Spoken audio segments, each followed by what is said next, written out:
স্মৃতি, মনোযোগ আৰু আগ্ৰহ এই চেপ্টাৰটোৰ 1 আৰু 2 মাৰ্কৰ কুৱেশ্যন এনচাৰবিলাক আলোচনা কৰিম।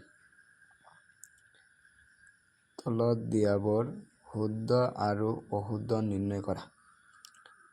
পশ্চাদমুখী প্ৰতিৰোধ বিস্মৃতিৰ এক প্ৰধান দৈহিক কাৰণ। অশুদ্ধ। প্ৰতিৰূপ স্মৃতিক প্ৰকৃত স্মৃতি বোলে। শুদ্ধ। অনিশ্চিত মনোযোগত উদ্দীপকৰ প্ৰভাৱ নাথাকে। অশুদ্ধ। স্মৃতিৰ বাবেই বিস্মৃতিৰ প্ৰয়োজন। শুদ্ধ। সাধাৰণতে মানুহৰ মনোযোগ একোটা বস্তুতে 8 বা 10 ছেকেণ্ড সময় থাকে। শুদ্ধ।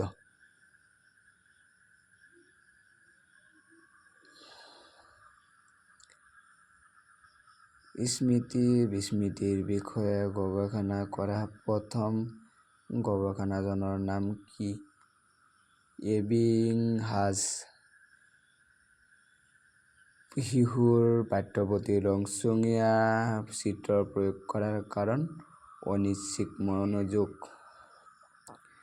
কোনবিধ স্মৃতিত শিক্ষা অভিজ্ঞতা বাৰে বাৰে পুনৰাবৃত্তিৰ কাৰণে আয়ত্ত কৰা হয়?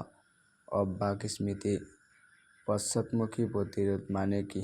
এইটো কুৱেশ্যন তোমালোকৰ কাৰণে ভেৰি ইম্পৰ্টেণ্ট।